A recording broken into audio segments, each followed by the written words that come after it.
Hello everyone, this is the Teeth Man, and today we are back with Dentin, its basic histology.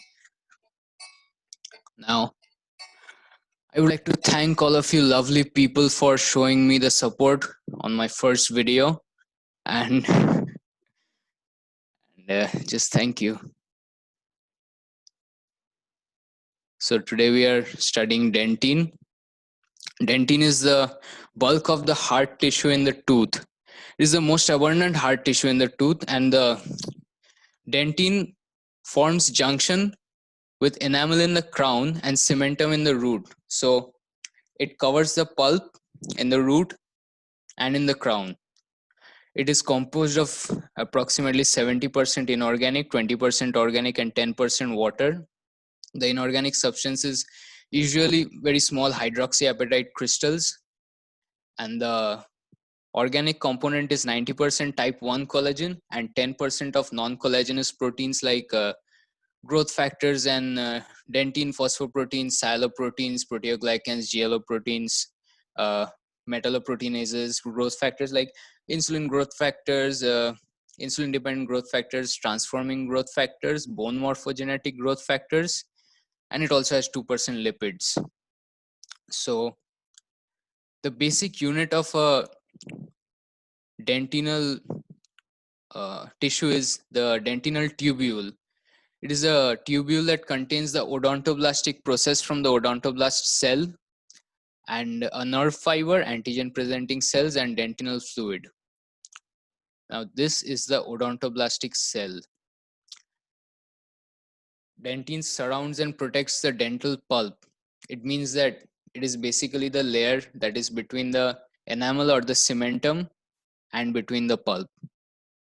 It is harder than bone or cementum, but it is softer than enamel. So but it has higher fracture toughness than enamel because of its tubular structure, which is a point that is to be noted.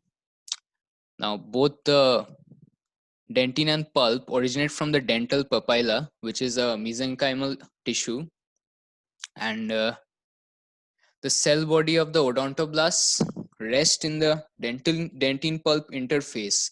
Hence, the study of the dentin pulp complex together. The odontoblastic cells continuously keep producing pre-dentin, which then mineralize into dentin. The odontoblasts get their nutrition from the pulp, the blood supply in the pulp. All right, now let us look at the structure and the types of dentin. Dentin are, as previously mentioned, present in the form of tubules, and the dentin that forms around the tubules is intertubular dentin, and the dentin that forms inside the tubule is the peritubular dentin. You can see this is a eosin stained section which shows the A is a dentinal tubule, B is the intertubular dentin, and inside the tubule, without any collagen matrix, dentin is just deposited and it forms a translucent dentin, which can obliterate the dentinal tract if it kills the odontoblastic process as it forms. Now, inner to the enamel is the mantle dentin. It is the outermost layer of dentin. It is basically one of the types of the inter and intratubular dentin. The section shown here, this red area, shows the mantle dentin because it has a different collagen fiber arrangement than the dentin underneath it. So it shows a different color in plain polarized light. Now, the dentin, the outermost layer of dentin in the crown underneath the enamel is the mantle dentin. But in the root, underneath the cementum, the outermost layer of dentin is the Tomes granular layer. It is covered by a hyaline layer before the cementum is there. So the acellular cementum, then the hyaline layer, then the Tomes granular layer. Now, inner to the mantle and the granular dentin, in the crown is the globular and the interglobular dentin. In the crown, the globular dentin calcifies as calcospheroids, and the hypocalcified dentin in between the globules is the interglobular dentin. The same thing, homologous in the root, is the circumpulpal dentin, which, as the name suggests, surrounds the pulp. And the mantle dentin, as the name suggests, I forgot to mention this, means crown. It is because it is present in the crown. And circumpulpal means around the root. So the homologous form of the globular dentin in the root is the circumpulpal dentin. It is a very odd, it is much more uniform in mineralization than the other forms of dentines. Now, there are two more types. You can peruse this chart for thy help. So we have secondary dentin and tertiary dentin. Predentin is predentin is laid down before dentin mineralizes. You can see the innermost layer of predentin around the pulp is the layer of matrix laid down by the odontoblastic cells before the dentin mineralizes, which then forms the secondary dentin, which covers the predentin, and outer to that is the circumpulpal dentin in the root, and the globular dentin in the crown, interglobular dentin, and outer to that in the crown is the mantle dentin, and in the root is the Tomes granular layer covered by a hyaline layer before the cementum occurs. Now, secondary dentin is the innermost mineralized layer of dentin, because predentin is an unmineralized matrix.